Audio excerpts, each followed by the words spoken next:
নমস্কার, welcome to health insight channel. আমি doctor Sucharita Sengupta, consultant nutritionist and certified diabetes educator. আজকে আমি যে বিষয়টি নিয়ে কথা বলবো সেটি হচ্ছে হার্ট সংক্রান্ত, মানে ডায়েট ইন কার্ডিওভাস্কুলার ডিজিজ বলতে পারেন, বা diet in case of heart patients যাদের একটু ডিসলিপিডেমিয়ার সমস্যা আছে, এই সব নিয়ে। তো প্রথমেই যেটা বলবো সেটা হচ্ছে এই হার্ট ডিজিজেসগুলো ঠিক কী কারণে হয়। খুব লেম্যান ল্যাঙ্গুয়েজে যদি আমি বোঝাই তাহলে সেটা হবে ব্লাড ভেসেলসে যখন ফ্যাটি ডিপোজিটসগুলো বেড়ে যায় তখন সেটা বিভিন্ন রকম অসুখে টার্ন আউট করে।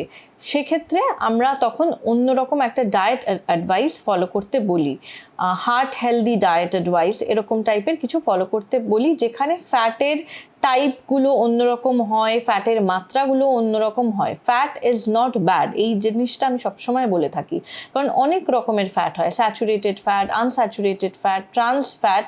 তো ডেফিনেটলি স্যাচুরেটেড ফ্যাট আর ট্রান্স ফ্যাটটাকে অ্যাভয়েড করা উচিত, কিন্তু যেগুলো আনস্যাচুরেটেড ফ্যাট আছে, পুফা মুফা, এগুলোকে কিন্তু খুব ভালো ইনফ্যাক্ট হার্টের জন্য।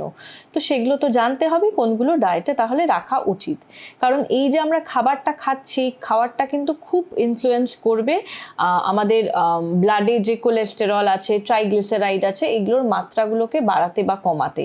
যদি এমন খাবার রাখেন যেটা কিনা ইমপ্রুভ করতে পারে আপনার এই প্যারামিটারগুলো, তাহলে তার উদ্দেশ্যই হবে কোলেস্টেরলটাকে কমানো, ট্রাইগ্লিসারাইডটাকে কমানো, ভিএলডিএল এলডিএলটাকে কমানো, আর এইচডিএল বা যেটাকে আমরা গুড কোলেস্টেরল এইসব বলে থাকি, গুড ফ্যাট যাই হোক, সেটাকে বাড়ানো।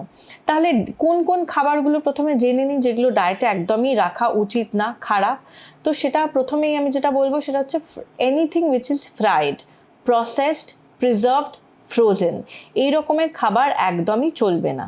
তাছাড়া চেষ্টা করবেন কোনো রকম অ্যাডেড সুগার ডায়েটে না রাখতে, বা সল্টের পরিমাণটা যতটা সম্ভব কম রাখা, বা নর্মাল যতটা রাখা উচিত তাই রাখা। কাঁচা নুন না খাওয়া, বা একটু বেশি অনেকের টেন্ডেন্সি থাকে রান্নায় নুন দেওয়ার, সেগুলো যাতে না থাকা। স্ট্রেস লেভেলটা যতটা সম্ভব চেষ্টা করবেন ম্যানেজ করতে। 7 থেকে 8 ঘন্টা ঘুম, যতটা সম্ভব ফিজিক্যালি অ্যাক্টিভ রাখারও চেষ্টা করবেন, কারণ ওয়েটটা যদি বেড়ে যায় তাহলে কিন্তু মানে ওবেসিটির সাথে কিন্তু ডিসলিপিডেমিয়ার একটা খুব স্ট্রং কানেকশন আছে। তাছাড়া যেটা করবেন সেটা হচ্ছে যে প্রত্যেক দিন ডায়েটে এমন কিছু রাখবেন যেটা আপনার হার্টটাকে ভালো রাখবেন, good fat, high fibre, low carbohydrate, এইরকম টাইপের ডায়েট অ্যাডভাইস হওয়া উচিত। তাহলে কি কি খাবার ডায়েটে মোটামুটি আমরা রাখতে পারি যেটা দিয়ে আমাদের মোটামুটি হার্টটাকে একটু ভালো রাখা যেতে পারে, এই ফ্যাটি ডিপোজিট যেটা আমরা বলছি, এই জিনিসগুলো একটু কম করা যেতে পারে, ইমপ্রুভ করা যেতে পারে। প্রথমেই কার্বোহাইড্রেট নিয়ে আমি কথা বলবো, যার মধ্যে হোল গ্রেনস পড়ছে বা কমপ্লেক্স কার্বোহাইড্রেট পড়ছে। এর মধ্যে ওটস থাকতে পারে, মিলেটস থাকতে পারে, মানে জোয়ার, বাজরা, রাগি, বার্লি থাকতে পারে, 100% হোল হুইট টাইপের কিছু জিনিস যদি থাকে সেটাও হতে পারে। তাছাড়া শাক, মানে গ্রিন লিফি ভেজিটেবলস, মানে সবজি তো হচ্ছেই, তাছাড়াও শাকের কথা আমি এখানে স্পেসিফিক্যালি বলতে চাই। নাটস অ্যান্ড সিডস থাকতে পারে। নাটসে আমি স্পেসিফিক্যালি এখানে আমন্ড আর ওয়ালনাটের কথাটা বলবো। ওমেগা 3 ফ্যাটি অ্যাসিড কন্টেনিং খাবার, ফ্যাটে ফিশ, এগুলো খুব ভালো। সিডসের ক্ষেত্রে specifically hemp seed, flax seed, chia seed ভীষণ ভালো। তাছাড়া গ্রিন টি হতে পারে, গার্লিক হতে পারে।